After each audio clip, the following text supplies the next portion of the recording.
Então, boa tarde a todos. Ana Carolina, se você quiser, pode abrir o vídeo para eu poder te apresentar. Boa tarde. Boa tarde. Eu sou a professora Juliana, sou professora do curso da Medicina, vice-líder do grupo de enfermagem em pesquisa. A gente tem alguns outros integrantes aqui do grupo, algumas outras professoras, a professora Helga, a professora Cristina Hansel.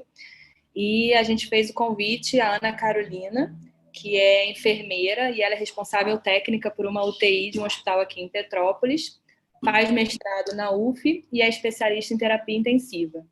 E aí nós vamos fazer esse convite para ela estar explicando um pouquinho para a gente sobre os desafios diante da abertura da unidade de terapia intensiva nesse período de pandemia do Covid-19. Carol, a gente queria primeiramente agradecer pela sua presença aqui, dar um pouco desse conhecimento de algo que a gente está vivenciando para todos os profissionais de saúde. Agradecer em nome da Unifase, agradecer em nome do grupo GPENF, né, que é sempre importante a gente ter pessoas como você que estão na prática, atualizadas sobre o assunto. E eu gostaria de dar início à sua palestra, avisar para o pessoal que está entrando, por favor, para desligarem a câmera e o microfone, para a gente não ter interferência durante as palavras da Ana Carolina. E as dúvidas e perguntas que forem surgindo, irem escrevendo ao longo da palestra no chat, que ao final eu vou estar repassando para ela responder. Desde já agradeço a presença de todos os alunos, de todos os profissionais de saúde presentes na palestra, né? Visto que a gente está aí num tempo de... Os alunos estão de férias, outras pessoas estão aí trabalhando pra caramba, mas a gente agradece a presença e o prestígio de todos. Ana Carolina, obrigada, e quando você quiser pode começar. Bom, boa tarde a todos. Em primeiro lugar, eu queria agradecer pelo convite, né?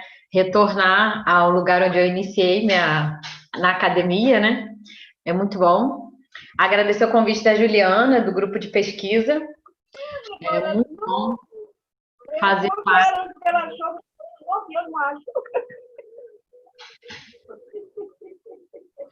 É muito bom fazer parte, né, dividir um pouco os conhecimentos e aprender também um pouco com vocês. Então, eu vou dar início à minha palestra.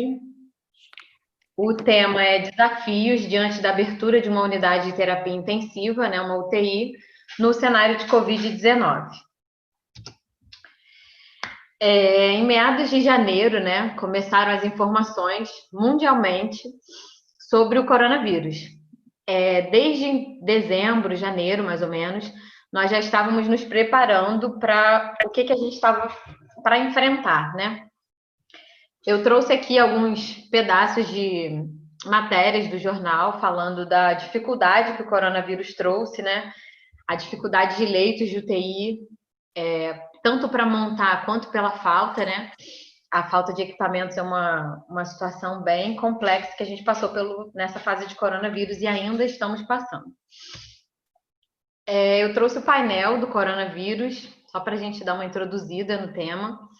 Foi na atualização de ontem sobre os casos recuperados, né? Somos quase líderes na recuperação de pessoas com Covid, porém ainda temos muitos casos confirmados, a transmissão está seguindo de uma forma muito complexa e acelerada, e os óbitos também.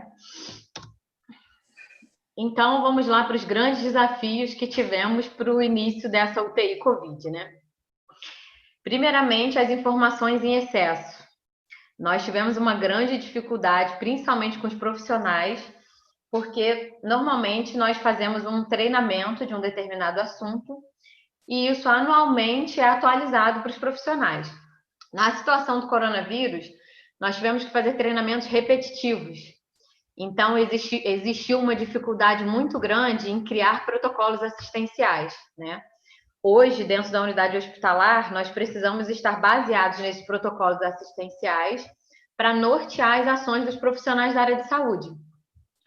E foi muito complexo, né? Como gerente de enfermagem, essa foi uma das maiores dificuldades. Como explicar para os profissionais tantas mudanças em tão pouco tempo, né? Como explicar um tema de uma semana atrás, tudo que modificou numa outra semana. Isso compromete bastante a assistência, mas é uma coisa inerente da doença, que é uma doença nova e acaba trazendo realmente muitas dificuldades, cada semana uma descoberta nova. Eu trouxe um pouco aqui sobre o que são protocolos assistenciais, né? Na enfermagem é um instrumento muito necessário e no hospital, no todo, né, se faz necessário para nortear os procedimentos, como que tudo acontece dentro do hospital. Então, esse protocolo assistencial, como eu disse, ele vai nortear a enfermagem, como que eu faço cada procedimento, passo a passo. Eu trouxe para vocês uma foto, né, da equipe, de como foram os treinamentos. Treinamos os enfermeiros, treinamos os técnicos de enfermagem, fizemos treinamentos ligados com a fisioterapia, com a recepção, com a higiene. Nós, nesse momento, precisamos unir forças para conseguir dar continuidade nesses treinamentos e para todo mundo falar a mesma língua dentro do hospital. Passamos também pelas dificuldades de exigências da vigilância epidemiológica, né?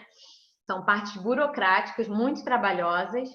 A vigilância epidemiológica ajudou muito, né, nesse sentido, mas nós precisamos notificar todos os casos de coronavírus. E aí surgem as dúvidas, né? Quem é o profissional notificador? Quem é o profissional responsável por identificar os sintomas e apontar que aquele paciente é suspeito de Covid ou não? E nós precisamos muito da ajuda da vigilância epidemiológica e precisamos muito também do envolvimento, né, da equipe multidisciplinar, médicos, enfermeiros, fisioterapeutas. Inicialmente, né, muitas pessoas ainda acham que é só uma pessoa que norteia, né, os cuidados, e na verdade não é. A gente precisa trabalhar em equipe para conseguir desenvolver as habilidades e até para prestar uma qualidade assistencial melhor para o paciente. Então, quem é esse profissional notificador, né? A notificação ela é compulsória. Identifiquei que o paciente está com suspeita de Covid, eu tenho que notificar ele imediatamente. Ela pode ser feita por qualquer profissional da área da saúde, mas nesse hospital onde nós abrimos a UTI de Covid, nós definimos através desse protocolo que os médicos são responsáveis pela notificação dos pacientes e os enfermeiros plantonistas são os responsáveis pela notificação dos funcionários que se contaminaram com Covid. Tiveram, além de treinamentos burocráticos, treinamentos práticos, né?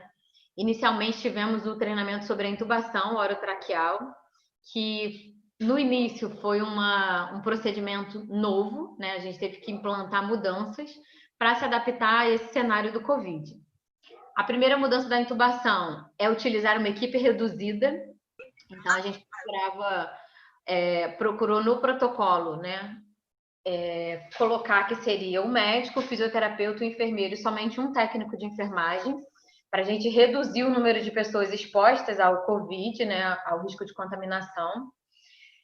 A necessidade de experiência profissional, porque a intubação tem que ocorrer de forma rápida, para reduzir os aerossóis e até mesmo para garantir uma melhor qualidade de assistência para esse paciente.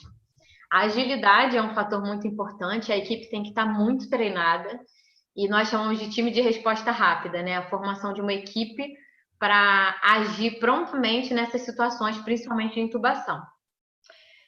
Nós tivemos que inserir dentro do material de intubação uma pinça para clampeamento do tubo orotraqueal. Para quem não sabe, essa pinça ela serve para reduzir o risco de secreção sair do tubo e contaminar as outras pessoas. Então, é toda uma técnica para a gente poder entubar e não gerar aerossóis ou gerar da menor forma possível. Um fato muito interessante nos treinamentos é conseguir explicar para os profissionais, né, a necessidade de reduzir os aerossóis e, com isso, não utilizar o ambu. Eu não sei se todos são profissionais da área da saúde, se todos já passaram pela disciplina de saúde do adulto, né, unidade de terapia intensiva e emergência. Mas o ambu é um instrumento, né, um equipamento utilizado para a gente fazer a ventilação do paciente manual. E é uma coisa utilizada em todos os procedimentos de parada cardiorrespiratória. Só que nesses casos nós tivemos que evitar o uso para reduzir essa geração de aerossóis. Esse também foi um grande desafio, porque mudar uma cultura e sensibilizar os profissionais para uma mudança de prática é uma etapa bem complicada. Essa é a foto do nosso treinamento, né? Nós pedimos um médico, até da própria Unifase, para fazer o treinamento e foi muito satisfatório. as pessoas saíram realmente com outra cabeça e prontas para encarar essas situações, né, de intubação. Em relação à gestão dos profissionais de saúde, continuamos com os treinamentos, utilizamos o treinamento de posicionamento prona, que é o posicionamento que está na foto, né, no bonequinho. Esse posicionamento é muito utilizado para os pacientes de COVID, por melhorar os parâmetros respiratórios e facilitar a abertura dos alvéolos pulmonares. Com isso, a gente tem uma melhora de troca gasosa e reduz o tempo de intubação do paciente. Esse também era um procedimento pouco utilizado dentro das unidades, então a gente teve que passar por um treinamento de alguns dias envolvido com a fisioterapia para a gente conseguir chegar à conclusão desse treinamento. Essa também é uma outra foto de um treinamento que fizemos sobre a posição prona. E dentre os outros treinamentos, fizemos o treinamento de coleta de suave. Hoje o suave é o meio utilizado para padrão ouro, né, do COVID, para identificar se o paciente é positivo ou negativo. E só para vocês terem uma noção, o método de coleta, desde o início do COVID até hoje, ele já mudou 4 vezes. Então, inicialmente nós coletávamos com 3 suaves, um para cada narina e um orofaringe, depois passou para 2 suaves na narina e outro orofaringe, e atualmente nós utilizamos somente um suave para as 2 narinas. Então, assim, é o que eu falei para vocês sobre a dificuldade de toda semana ter uma novidade, né, sobre a mudança da prática de protocolos e fluxos. Tivemos treinamentos também sobre como notificar, como paramentar e desparamentar. Aí a gente olha, né, aprende na disciplina de fundamentos, se eu não me engano, na faculdade, como paramentar e desparamentar, e parece uma coisa tão simples, né? Mas o profissional envolvido na situação e no risco de poder se contaminar, até a paramentação e desparamentação é uma coisa difícil, né? Um procedimento difícil de ser realizado. Então, nós intensificamos os treinamentos nesse sentido. Esse é mais uma foto, né, de um dos treinamentos sobre paramentação. E agora vamos falar sobre os recursos humanos, né? Uma grande dificuldade encontrada nesse tempo de Covid foi a escassez de profissionais. Por quê? Se tanta gente se forma, né, e nós temos tantos técnicos e enfermeiros no Brasil e no mundo. Com a abertura, com esses casos de Covid, abriram muitas unidades de tanto hospitais de campanha, e aqui em Petrópolis, né, abriu uma unidade específica para Covid, um hospital específico para Covid, e com isso ocorreu o aumento da oferta de empregos e vagas para esses profissionais. E, né, nesse sentido ficou difícil a contratação, porque os profissionais, na maioria das vezes, já estavam alocados em algum outro hospital, e nós também abrimos mais 11 leitos de UTI. Então, nós tivemos que aumentar uma equipe inteira. Essa foi uma dificuldade muito grande encontrada nessa pandemia. Outra dificuldade foi pouca ou nenhuma qualificação específica para unidade de terapia intensiva. A gente observa que a formação é muito voltada para generalista, né, e não muito intensificada para UTI. Isso dificulta, porque é muito complicado a gente colocar um funcionário que não tem tanta experiência numa situação onde os treinamentos são mais focados para o COVID, né? E poucos profissionais com experiência nos cenários de unidade de terapia intensiva. Então, assim, intensificamos o treinamento, muita coisa, muito mesmo. Tivemos muitos profissionais contaminados com Covid-19. Mais à frente eu vou explicar para vocês onde nós detectamos que foi a contaminação. E o afastamento de diversos profissionais. Então, se a gente pensar que já existe uma escassez de profissionais devido ao aumento da oferta do emprego, né? E nós ainda temos que contar com os afastamentos de diversos profissionais, que sejam por atestados, por doenças psicológicas, de saúde mental, que afastou muitos funcionários, e também pela gravidade do Covid, né? E além do afastamento, lidar com o óbito de profissionais e pessoas que são próximas a gente no ambiente de trabalho. Existiu também uma sobrecarga dos profissionais durante o plantão, tanto pela falta do colega, quanto pela carga horária, que acabou sendo aumentada com plantões extras. Então, o profissional, nós percebemos a sensibilização dos profissionais, na falta, na ausência de outro colega, os profissionais se oferecem para fazer plantões extras, e com isso eles acabam sobrecarregados. O cansaço e o comprometimento da saúde mental, como eu disse, foram fatores assim, muito, muito associados ao Covid, e até hoje, mesmo, né, com a normalidade agora da doença, né, tendo se adaptado a todos os protocolos e a prática dentro dessas unidades, nós ainda percebemos que os profissionais têm muito comprometimento da saúde mental.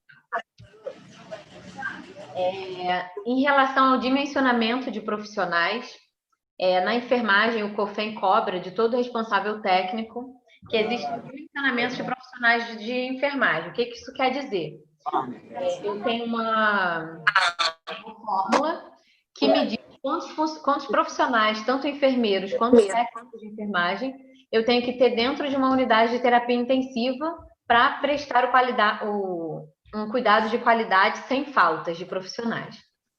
E dentro das unidades de terapia intensiva, junto com essa solicitação do COFEN, nós encontramos a RDC número 26 de 2012, que é uma resolução um pouco antiga, mas que ela ainda é vigente.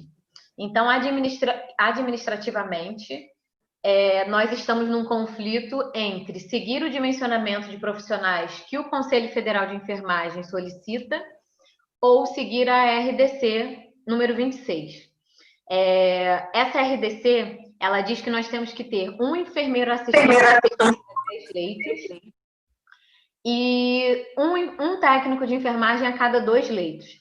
Então, uma UTI com 10 leitos, eu teria que ter, pela RDC, 5 técnicos de enfermagem e um enfermeiro. Porém, dentro dessas unidades, nós temos escalas que são utilizadas especialmente nas unidades de terapia intensiva.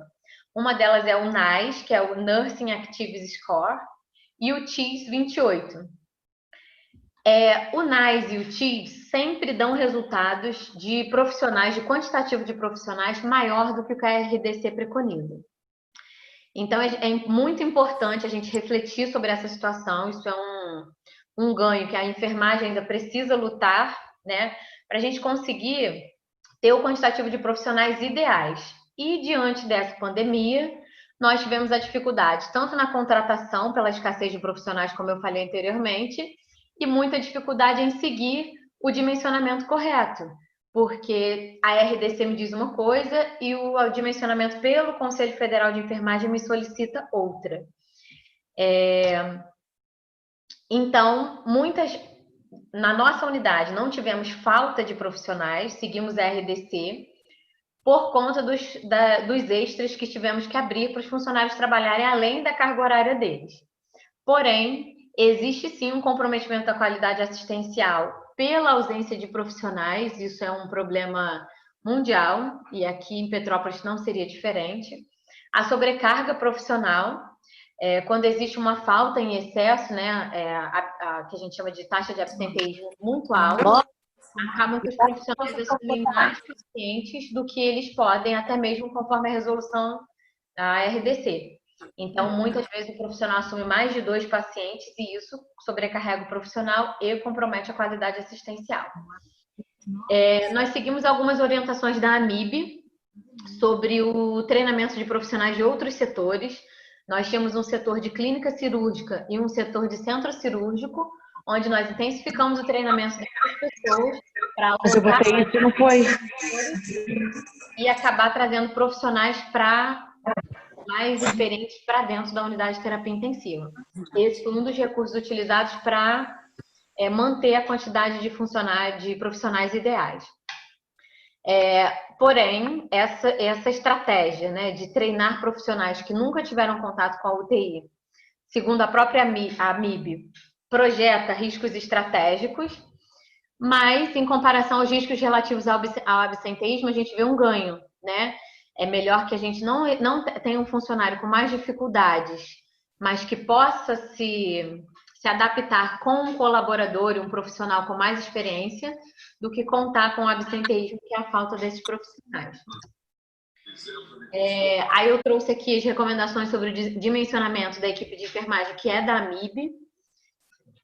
A AMIB é uma associação brasileira de medicina intensiva, e ela fala a mesma situação, que a partir desse momento que estamos em pandemia, nós deveríamos abrir mão da RDC 26, que dá um quantitativo menor de profissional, para atingir o dimensionamento de acordo com o NAS e o TIS. Né? Só que tivemos muita dificuldade para alcançar essa quantidade. As mudanças em fluxos e protocolos. Né? Eu acho que agora é a parte mais curiosa para quem não trabalha na unidade de terapia intensiva, e existe essa curiosidade de como é feito a entrada, a saída, como os profissionais se paramentam e não se paramentam, o que mudou, né, dentro dessas unidades. Então, em relação a como entrar nas unidades exclusivas de Covid, nós fizemos uma estratégia que deu muito certo. Nós tínhamos um centro cirúrgico e ele existe ainda, porém, com essa situação de pandemia, todas as cirurgias foram canceladas. E as cirurgias realizadas eram só cirurgias eletivas, então elas foram canceladas e o centro cirúrgico foi desativado como centro cirúrgico. Para quê? Em primeiro lugar, para a gente conseguir atingir as exigências tanto do Ministério da Saúde, quanto da Anvisa, quanto da Vigilância Sanitária. Primeiro pensamento foi o conforto dos funcionários, como que nós vamos manter as pessoas que estão na linha de frente com o mínimo de comodidade possível e com condições de trabalho necessárias, né? Então, como entrar nessas unidades exclusivas de Covid? Nós temos um vestiário exclusivo desses colaboradores de unidade de Covid. Eles entram nesse vestiário com a roupa normal, que eles vêm da rua, né, de casa, e eles trocam essa roupa e essa roupa não tem contato nenhum com o uniforme que eles utilizam dentro do ambiente hospitalar. Nós disponibilizamos uniformes exclusivos para esses colaboradores de unidade de Covid exclusiva, que nós chamamos de pijamas, por serem mais confortáveis. Então, o profissional entra nesse vestiário, troca a roupa e coloca esse uniforme do hospital. O colaborador não leva esse uniforme para casa, não lava em casa, para tentar reduzir o contágio desse profissional e dos familiares dele, tá? E até com a propagação do Covid. Como eles utilizam esse uniforme? Esse uniforme ele é utilizado quando o colaborador vai entrar na unidade de Covid. Quando ele precisa sair dessa unidade para comer, para necessidades fisiológicas e até para descanso, ele tira esse uniforme, coloca para lavar e entra novamente no vestiário para colocar uma outra roupa para ele seguir com a atividade dele, seja ir ao banheiro, o que for. Em relação à paramentação e desparamentação, nós tivemos que criar um lugar, uma antecâmara, para realizar a paramentação e desparamentação dentro dessa unidade exclusiva de Covid.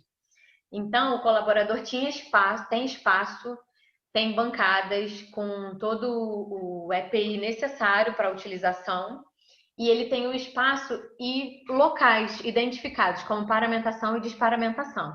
Então, não é um procedimento que nós fazemos dentro da unidade de Covid, é sempre ao lado de fora, no local identificado. E quando utilizar cada equipamento de proteção individual? Essa também foi uma grande dificuldade do início, porque antes de abrir a unidade de Covid, nós tínhamos 3 UTIs, onde os pacientes acabavam chegando com o diagnóstico de Covid, e a discussão em cima dos protocolos já existentes do Ministério da Saúde era qual tipo de EPI que vai utilizar. Vai utilizar N95, vai utilizar máscara cirúrgica, vai usar capote impermeável, não vai usar capote impermeável. Então, o treinamento foi uma atitude, uma estratégia essencial no Covid. Nós definimos, através de protocolo, cada profissional dentro do hospital, o que ele utiliza de EPI em cada situação. Na unidade exclusiva de Covid, o colaborador fica paramentado às 12 horas de plantão dele, no caso dos técnicos de enfermagem. Os médicos, enfermeiros e fisioterapeutas ficam 24 horas paramentados dentro dessa unidade. Aí provavelmente vão surgir as perguntas. E eles ficam 24 horas com essa roupa, como é que eles fazem para realizar as outras atividades? Nós fizemos um limite de uniformes, né, para cada profissional, para eles poderem retirar durante os plantões. Então, eles tinham quantidade de vezes para ir trocar e sair da unidade, até mesmo para poder ver um ar diferente, não ficar num setor fechado, né, direto. As modificações em relação aos outros setores. Em relação à farmácia, nós temos ainda muitos óbitos por conta do Covid, e a dúvida que no início era o que nós vamos fazer com a medicação que sobra desse paciente de óbito, ou de um paciente que recebeu alta, ou de um paciente que foi transferido. Como determinação do Ministério da Saúde, nós seguimos todas as medicações. São realizada asepsia quando o paciente vai a óbito, e elas são colocadas, entregues à farmácia, e a farmácia lida, de acordo com o protocolo deles, com o repouso dessas medicações durante um determinado tempo, que se eu não me engano são 7 dias, até retornar para o estoque como uma medicação sem estar contaminada.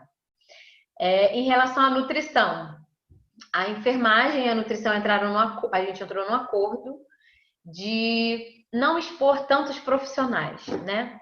Sendo assim, o setor de nutrição encaminhava a alimentação para o setor de Covid, e os técnicos de enfermagem, enfermeiros e até toda a equipe, todo mundo funcionando muito junto e muito unido, fornecia a alimentação desse paciente sem que as copeiras precisassem entrar dentro dessa unidade. Então, assim, é um pensamento muito importante nesse momento de Covid, na montagem dessa UTI, realmente a união das equipes para a gente tentar expor o menos possível os profissionais, para reduzir até a propagação desse vírus. O setor de recepção foi um setor onde teve que mudar fluxos e protocolos já existentes, porque o prontuário não pode sair dessa UTI de Covid e ir direto para a mão de outra pessoa. Esse prontuário tem que ser ensacado, identificado, fica em repouso também alguns dias, até ele ser encaminhado para as mãos dos colaboradores da recepção. Em relação à higienização, nós encontramos bastante dificuldade, porque são muitas novidades, né, para pessoas que estão acostumadas com o treinamento já delas. Nós tivemos que treinar elas também, para entenderem a gravidade da doença e saber o que exatamente fazer em cada sentido, em cada momento. Por exemplo, quando um paciente vai a óbito ou quando ele sai do leito por algum motivo, por transferência ou alta, esse leito tem que ficar fechado durante 3 horas após a limpeza. Então, antes da limpeza, desculpa. Então, são rotinas que não existiam. Então, imagina você está acostumado a ir para o seu trabalho todo dia, fazer aquela rotina, de um momento para o outro, tudo mudou, são rotinas novas, e uma percepção muito importante é que os profissionais estiveram pouco resistentes para essas mudanças. Em vista dessa pandemia, todo mundo se uniu para tentar se adaptar aos protocolos, mesmo com a dificuldade dessas mudanças constantes. O setor de central de material de esterilização também modificou, tiveram muitas mudanças de fluxo. As bacias utilizadas para dar banho nos pacientes, os patinhos, né, comadres, que nós chamamos, não podem mais descer para essa central de material de esterilização. Eles têm que ficar no setor com o paciente, fazendo a limpeza dentro do próprio setor. Essas são recomendações do próprio COFEM. A hemodiálise também é um fator muito importante. Tem um documento da AMIB que traz para a gente que 23% dos pacientes que são graves com Covid evoluem para insuficiência renal aguda, e com isso a hemodiálise dentro desses setores é um quantitativo muito grande, né?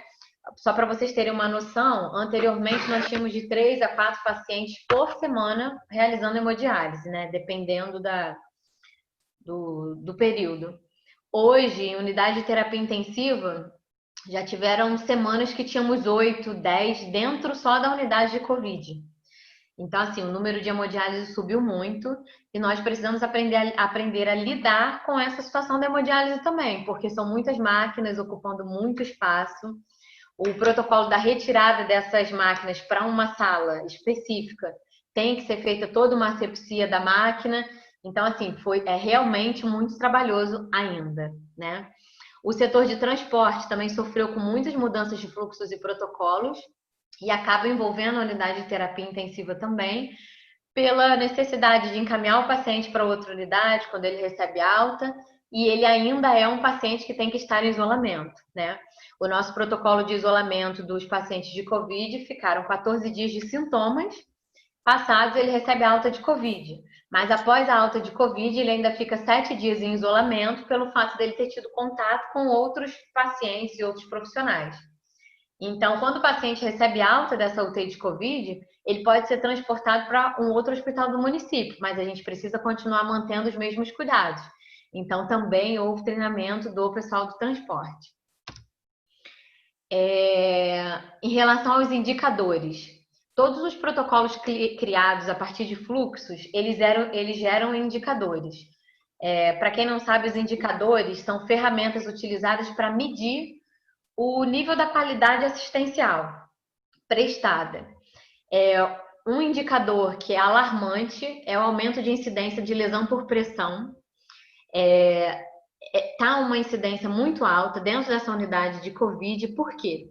Nós temos preconizado dentro das UTIs a mudança de decúbito de 2 em 2 horas, para evitar o aparecimento de lesões por pressão.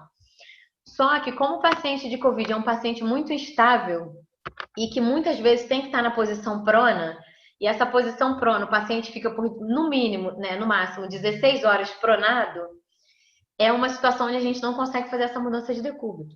A gravidade dele, a instabilidade dele hemodinâmica também contribuem para o aparecimento dessas lesões por pressão. Então, nós identificamos que o índice de lesão por pressão aumentou muito devido à instabilidade desse paciente, à dificuldade em realizar mudança de decúbito e até mesmo por ele ter que ficar muito tempo pronado. Foi identificado também através desses indicadores que os pacientes são de alta dependência. O que quer dizer isso?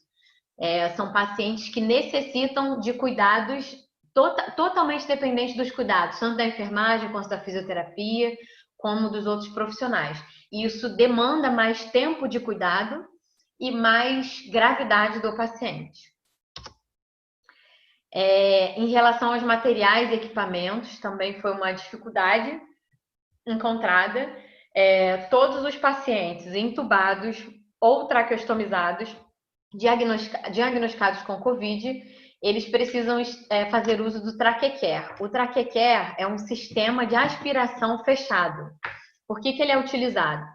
No paciente de Covid ou paciente com qualquer outra doença respiratória que possa disseminar a infecção, ele precisa ser aspirado de forma de sistema fechado. Porque se eu retirar o paciente, desacoplar o paciente do tubo, do respirador e ficar com o tubo aspirando, isso pode gerar aerossóis. Então, aumenta o risco de contaminação. Por isso, a utilização do traquecare. O traquecare sempre é utilizado nas unidades de terapia intensiva, nesses casos de doença, no caso de PIP acima de 10 ou 11. Só que imagine uma coisa que era utilizada em 3, 4 pacientes ser utilizada em 10 pacientes. E aí nós temos que ter bem estabelecido quando troca, como utiliza, para prestar uma assistência adequada para esse paciente.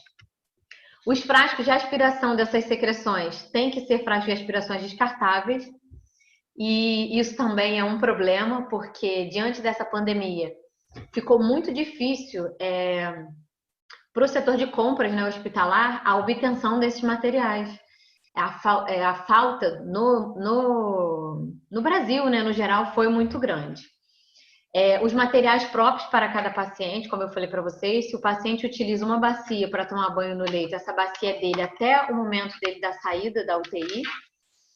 A redução do uso do ambu, que eu expliquei para vocês. O ar-condicionado até hoje é uma discussão muito grande, porque tem algumas unidades que não utilizam ar-condicionado nas unidades exclusivas de Covid. Porém, a AMIB fala, né, do uso de ar-condicionado com filtro direcionado.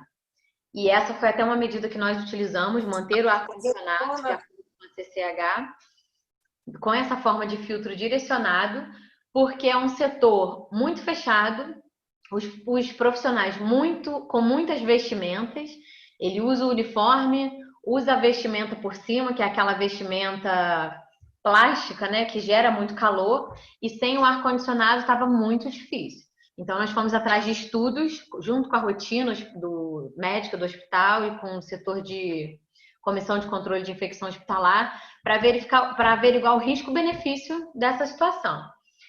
Alguns estudos têm apontado como foram cancelados o uso de ar-condicionados em algumas unidades, seguindo algumas linhas, né, de estudos, aumentou a transmissão de outras bactérias, como a Marsa, outras bactérias multiresistentes.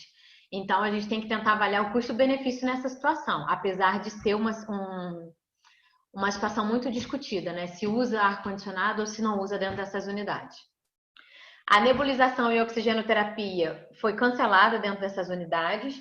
Hoje, o paciente que dá entrada, respirando em ar ambiente, quando ele precisa de oxigênio, ele usa somente aquele catéter de oxigênio tipo óculos, que ele não gera aerossóis, mas máscara de Venturi, VMI, que é um procedimento muito utilizado pela fisioterapia, todos esses procedimentos que geram aerossóis foram cancelados dentro das unidades exclusivas de Covid. O uso racional de equipamentos de proteção individual, essa é uma luta muito grande, porque nós realmente precisamos ser racionais nesse momento pela falta de equipamentos de proteção individual para compra. No início, tivemos muita dificuldade com a gramatura dos capotes e com a impermeabilidade.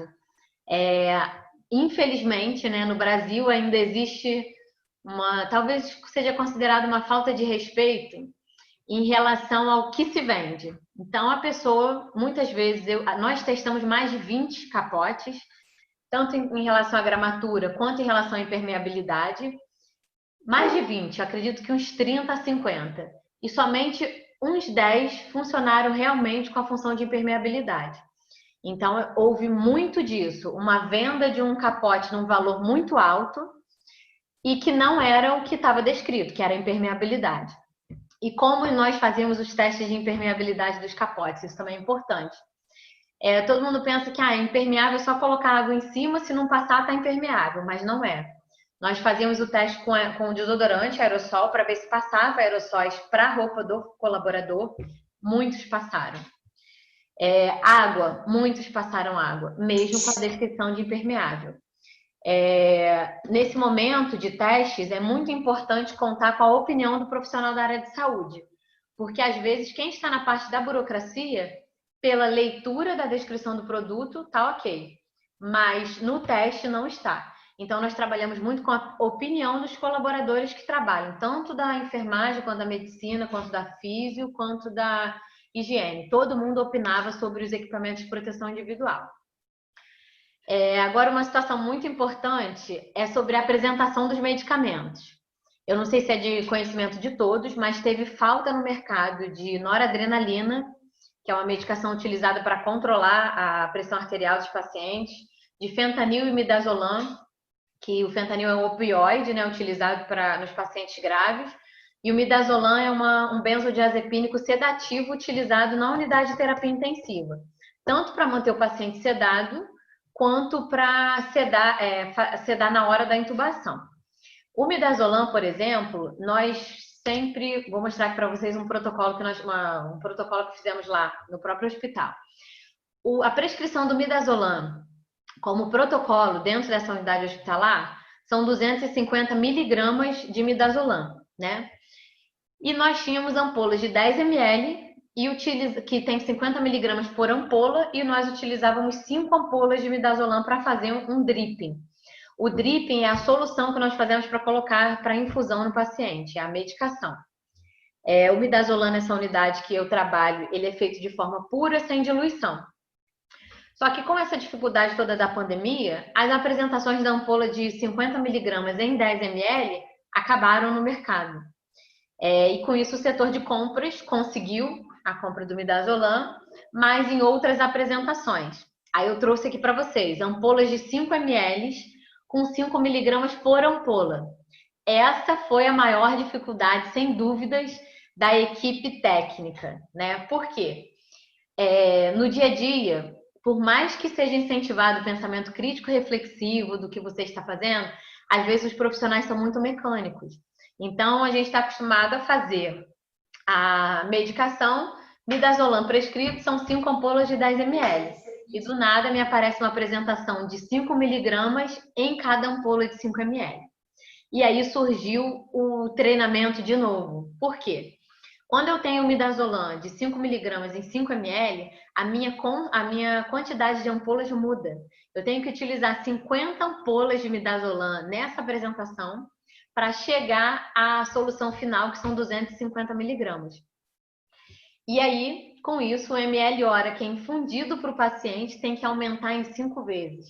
Então, você imagina os colaboradores profissionais que faziam a medicação de uma forma, que eram 5 ampolinhas, hoje utilizarem 50 ampolas para formar uma solução e ainda ter que aumentar em 5 vezes o ml hora infundido para o paciente.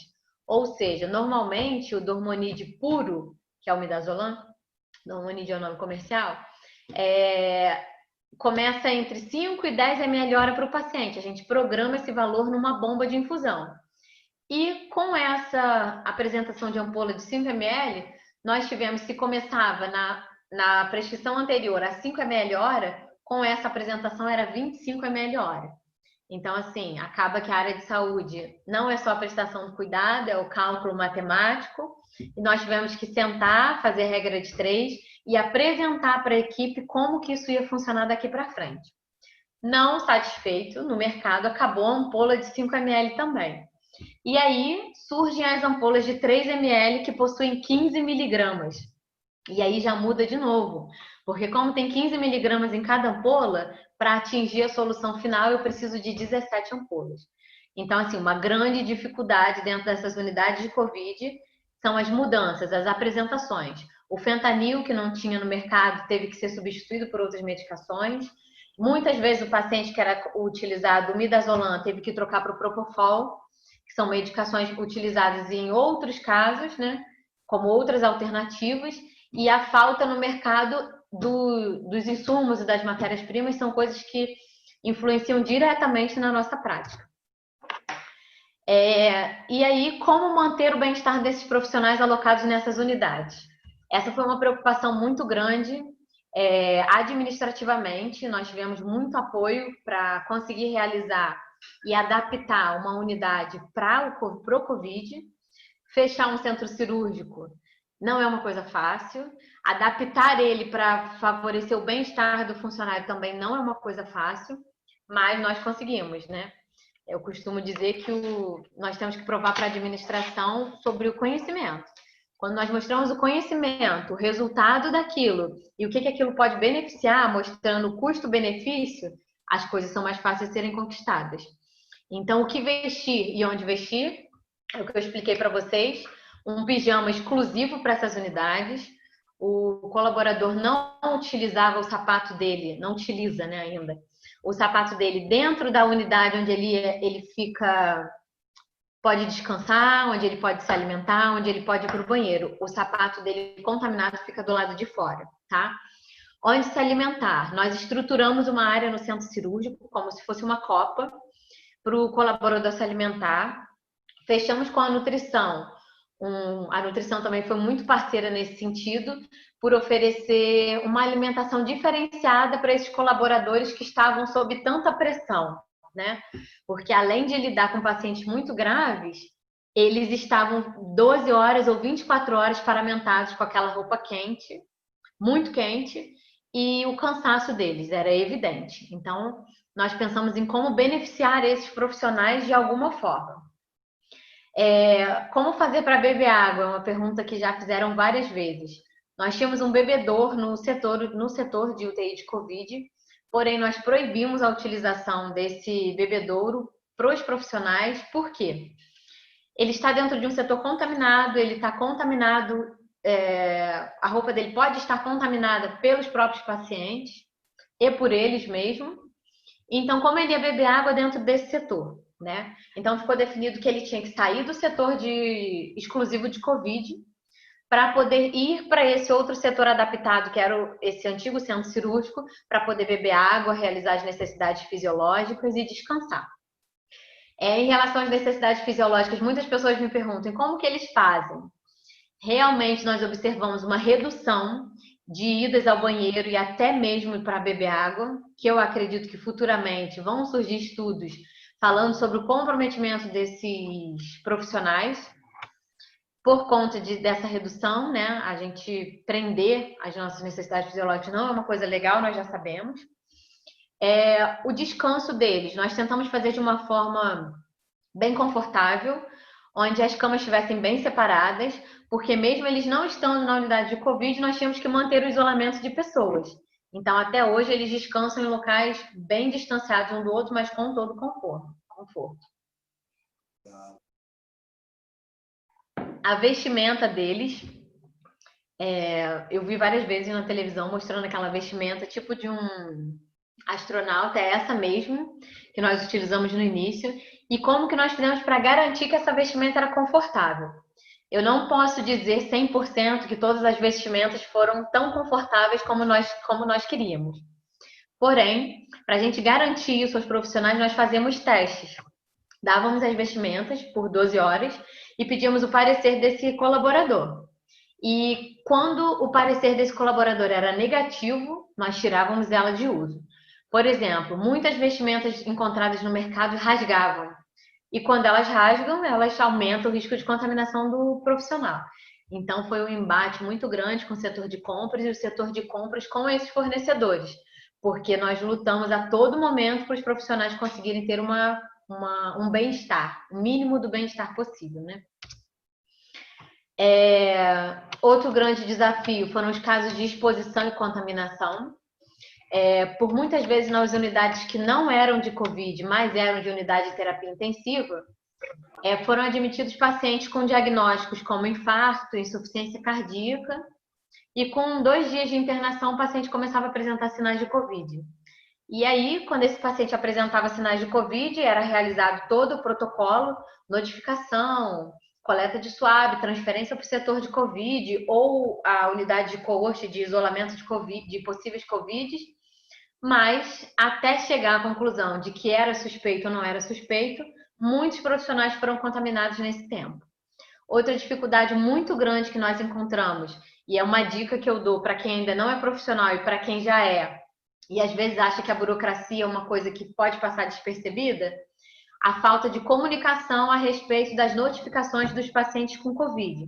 Às vezes o paciente vinha de uma unidade do município para a nossa unidade, sendo que ele já era notificado na vigilância, na epidemiologia como suspeito de Covid, só que para a gente não era passado essa informação. Então, assim, a informação entre os profissionais da área da saúde sempre foi muito importante, mas nesse momento é uma coisa que merece destaque, sem dúvidas, porque você não passar a informação de que um paciente é suspeito, você não compromete só uma equipe, são várias equipes, vários pacientes que estão no mesmo local.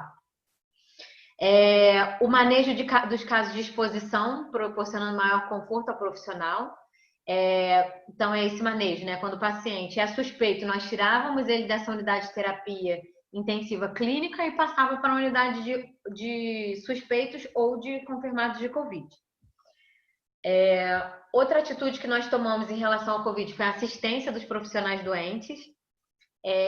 No princípio, se lia pouco, né, sobre essa assistência dos profissionais. Nós víamos mais falando sobre os pacientes, a gravidade dos pacientes, mas nós tomamos a medida de notificar, coletar SWAB, dar toda a assistência necessária, tanto psicológica quanto a preocupação de como o paciente está. Existia um monitoramento dos sintomas do paciente, do funcionário, né, do profissional da saúde, para saber se... A minha cara não racha não, né? Eu entrando. 4º dia, 5º dia, 6º, 7º, como que ele estava em relação à doença. Eu acho que isso contribuiu positivamente, tanto para os profissionais quanto para a instituição. Ter a preocupação pelo outro é muito importante, mas pelos profissionais que estão na área de frente num momento tão fragilizado e tão delicado, é muito importante saber que a instituição se preocupa com ele, que ele não é apenas mais um funcionário, ele é o funcionário que merece todo o cuidado. As estratégias utilizadas dentro das unidades foram as equipes limpas e de isolamento. O que é isso? Quando existia um paciente suspeito de Covid dentro de uma unidade clínica, ele ficava num box de isolamento. Esse box de isolamento era visitado somente por um técnico. O técnico de enfermagem e o enfermeiro são exclusivos dessa unidade de isolamento. a outra estratégia foi a coorte de casos suspeitos e confirmados. Como eu expliquei para vocês, o paciente confirmado ele fica 14 dias de sintomas em isolamento. Após o 14º dia, ele vai para uma outra unidade para ele ficar mais 7 dias em isolamento. A gente chama a unidade pós-Covid, né? Identificamos ela dessa forma. Nessa instalação para os profissionais para descanso, alimentação, idas ao banheiro, nós também fizemos instalações para banho no final de cada turno. Todo profissional é obrigado a tomar banho antes de sair dessa unidade de Covid. Fornecimento de uniformes, como eu já falei, monitoramento de temperatura na entrada e na saída do turno de cada profissional e os treinamentos intensos. Dentro de todos os itens, todos são muito, muito importantes, mas os treinamentos foi a estratégia mais eficaz nesse momento. A gente consegue comprovar, né, que sem o treinamento a gente não conseguia chegar num consenso do que era melhor, tanto para o profissional quanto para o paciente. Isso foi realmente muito importante. A saúde mental dos profissionais foi um grande desafio. Nós passamos por situações em que os profissionais solicitavam remanejamento desses setores, ou seja, eles pediram muito para sair das unidades de terapia intensiva para ir para um setor aberto pela sobrecarga, pela pressão dentro dessas unidades. E nós sempre estivemos muito dispostos a ouvir o que o colaborador gostaria, né? Os colaboradores escalados na unidade de Covid, nós tentamos mesclar os colaboradores com mais prática. E no final de cada mês, nós perguntamos, né? Vocês querem sair da unidade de Covid ou vocês preferem sair da unidade de Covid? É muito importante receber esse feedback do funcionário, porque nós, como gerentes, não podemos pensar que o colaborador é somente daquele local. Será que aquilo está fazendo bem para ele? Será que ele quer continuar? E, para nossa surpresa, os colaboradores escalados nas unidades exclusivas de Covid, na maioria das vezes, eles não queriam sair das unidades de Covid. O comprometimento deles foi notório com esses pacientes e a alegria deles em ver que eles estão realmente na linha de frente atuando para a melhora da saúde desses pacientes. Tivemos solicitação de demissão de colaboradores após o contágio por Covid. Nós percebemos que muitas pessoas ficaram muito reflexivas após o Covid, né, devido a tantos óbitos, tantas complicações. E a sensibilização dos profissionais com os pacientes. Os profissionais que foram acometidos com Covid, é notória a preocupação deles com os outros pacientes. Será que eu estou fazendo o meu melhor? Será que eu estou prestando toda a assistência necessária? E essa é uma das equipes que nós temos lá na UTI de Covid, só para vocês terem noção da paramentação, como é que funciona. Temos, não sei se vocês conseguem ver a setinha, mas essa aqui é a vestimenta, considerada aquela de astronauta, né, que ela é totalmente impermeável e recomendada nos procedimentos que gerem aerossóis ou que possam molhar a roupa do colaborador. E nos procedimentos que não geram aerossóis, podem ser utilizados os capotes de gramatura 30, que não precisam ser impermeáveis. A máscara N95 é uma máscara utilizada durante todo o período de turno desses profissionais dentro dessas UTIs de Covid. E essa é a nossa equipe. Essas foram as referências utilizadas. E obrigada a todos.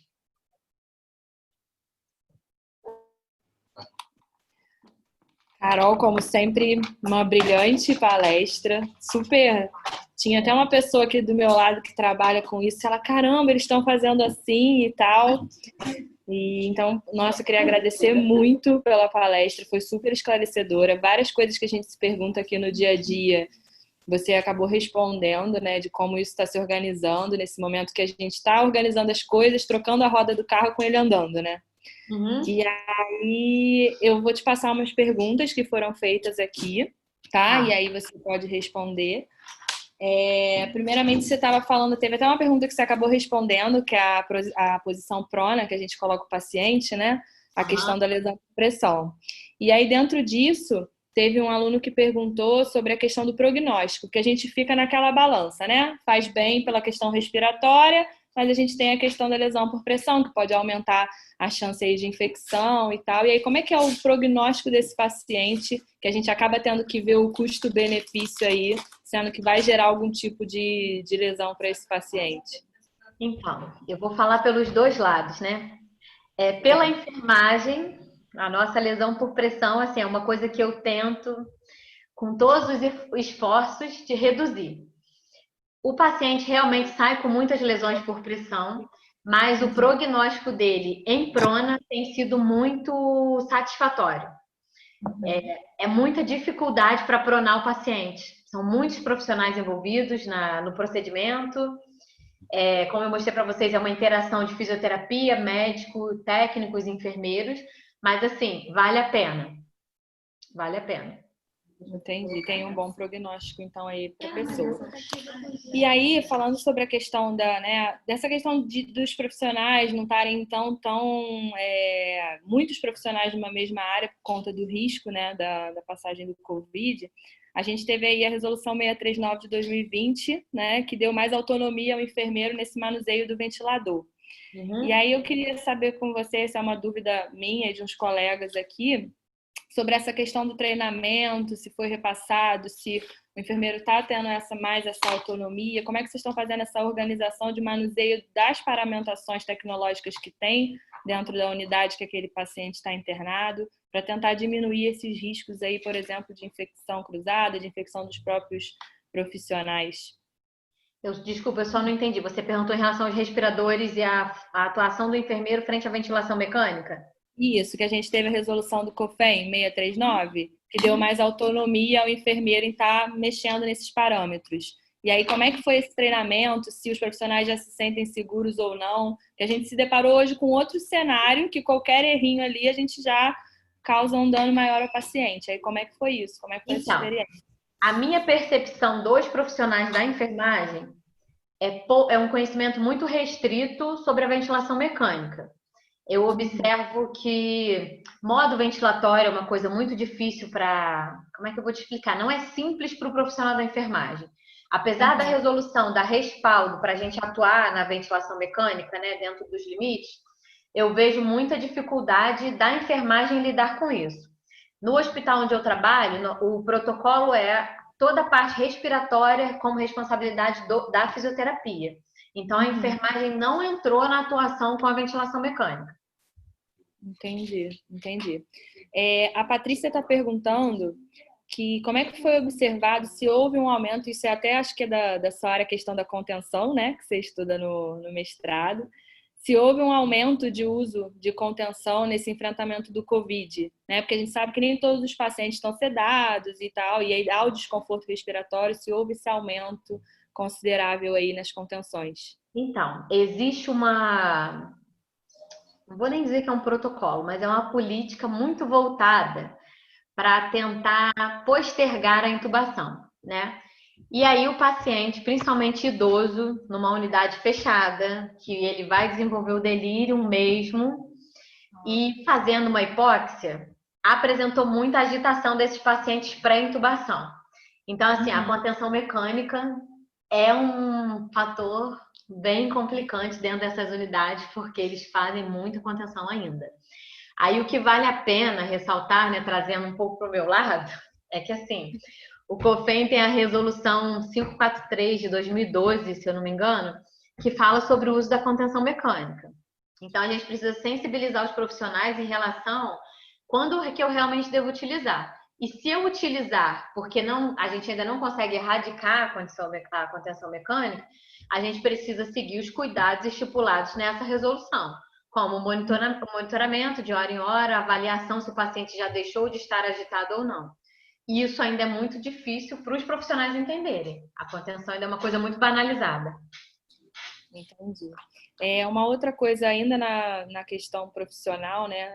As perguntas foram bem direcionadas para a questão profissional, é sobre o manejo do profissional que está apresentando síndrome de burnout. Se vocês tiveram casos, e aí você falou um pouco dessa questão de saúde mental, que a galera da psicologia está atuando junto, mas como é que está acontecendo esse manejo desses profissionais que têm mesmo, que são diagnosticados com a síndrome, se tiveram casos, como é que o hospital está enfrentando essa perda profissional aí, porque acaba sendo uma perda, né? Então, o burnout ainda não foi diagnosticado em nenhum dos profissionais lá, mas ansiedade e depressão, sim. Então, como gerente, junto com a coordenadora a supervisora de enfermagem da UTI, e até na própria clínica médica impactou essa questão do Covid, tá? Mesmo sem lidar direto com esses pacientes.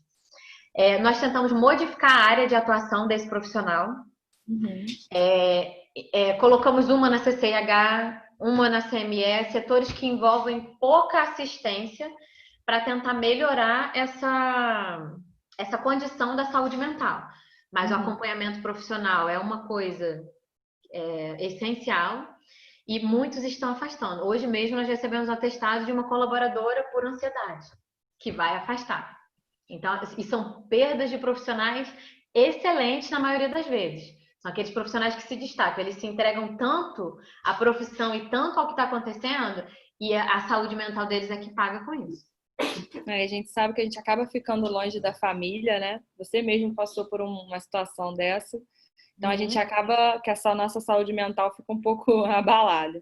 E aí vem a questão também familiar, né? Que a gente vê muito aí na televisão e teve uma pergunta relacionada a isso. Como é que tá essa comunicação com a família, já que a família ela não pode ter o acesso a esse paciente?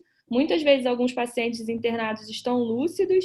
E aí como é que está sendo essa comunicação aí, essa relação com a família? Então, essa proposta de comunicação foi uma proposta sendo realizada entre os setores de recepção, serviço social e enfermagem. O médico tem hoje pouco acesso, porque foi restrito o número de visitas nas unidades de UTI de clínica, e na unidade de UTI de Covid foi suspensa totalmente a visita dos familiares, né? Então, como é que nós fazemos para atuar nesse sentido? Videochamada, às vezes até com paciente entubado mesmo, nós fazemos. Inicialmente era uma proposta do serviço social fazer, só que os profissionais estão tão comovidos com a situação que quando é um paciente lúcido, eles me perguntam: Carol, eu posso fazer uma videochamada com o familiar? O paciente está pedindo tanto, aí a gente acaba liberando. Mas, assim, muitas reclamações em relação aos familiares, porque é muito difícil ter só um familiar para você passar a notícia do paciente, né? Às vezes você é a filha, mas o paciente tem 10 filhas. Aí você explica para uma, mas todas as outras estão sem a informação. E, assim, ouvir do profissional de saúde o que está acontecendo é diferente de ouvir o que o familiar está passando, né? É verdade. Então, Ana Carolina, eu queria te agradecer. A gente não teve mais perguntas relacionadas a esse tema. Eu acho que a gente focou bastante na questão mesmo profissional, que gerava várias dúvidas, né? Só um minuto que a Maria Eduarda de Sala acabou de fazer uma pergunta a respeito do uso das máscaras de N95. Qual o indicado em relação ao tempo de uso e se é possível realmente usar a N95 mais de uma vez ou não? Então, é possível utilizar mais de uma vez se ela for acondicionada em envelope de papel com as ligas para o lado de fora. Em relação ao tempo de uso, isso é muito institucional, né? Existem unidades aqui em Petrópolis que estão usando por 30 dias, acondicionadas da forma correta, e na instituição onde eu trabalho nós colocamos 7 dias, de acordo com a orientação da CCIH, que é a Comissão de Controle de Infecção Hospitalar. Mas, aí, relacionado à N95, nós temos as lesões associadas ao uso da N95, que aí é outro assunto. Muitas lesões, né? Eu acho que o pessoal, mesmo sem ser a N95, já está começando a perceber aonde começa a doer de tanto usar a máscara, né? A marca do ferrinho da N95 no nariz. Isso virou... É a nossa marca do futuro. Eu acho que é a nossa marca do futuro mesmo. Mais alguma pergunta, pessoal? Acho que ninguém tem mais perguntas. Ô, então, Juliana. Oi, Cris. Só queria agradecer a Carol, dizer que essa menina linda, que foi nossa aluna, parabéns pelo seu sucesso. A palestra foi muito bonita. E, assim, agradecer pela sua participação no grupo, né? Que eu acho que isso é muito importante. Ela já conhecia o grupo, mas a gente ainda não conseguia fazer tantas atividades. Mas só agradecer e dizer que foi maravilhosa a sua palestra, tá? Obrigada. Obrigada a vocês pelo convite. Fiquei muito feliz. Obrigada. Foi ótimo. Sabia que ia ser sucesso. Faço das minhas palavras a da Cris. Queria agradecer novamente. Sei que eu acho que é uma parceria aí com o grupo de pesquisa que não vai ficar só nessa palestra, a gente vai ter muita coisa aí pela frente. Ótimo. Queria agradecer a presença de todos que ficaram até o momento na palestra da Carol. E o GPENF tem o maior orgulho de ver aí que formou uma enfermeira, né, do seu calibre, tão inteligente, cada vez mais está indo para frente aí, só para trazer mais orgulho para a gente aqui da Unifase. Tá? Muito obrigada mesmo. E as portas estão abertas aí para novas parcerias, a gente está junto aí no grupo de pesquisa, tá bom? Tá ótimo. Obrigada, Ju. Obrigada, tá? Obrigada a todos pela participação. Tá bem, pessoal, só mais um aviso, a palestra ela vai ficar gravada no canal do YouTube da faculdade, para quem quiser acessar depois, ou quem não conseguiu entrar por conta de conexão. E, Carol, se você também quiser passar a palestra para alguém, vai ter o link lá no YouTube, e ela vai ficar no canal oficial da faculdade, tá bom? Muito obrigada mesmo, um beijo a todos e boa noite. Beijo. Tchau, boa noite. Tchau. Beijo.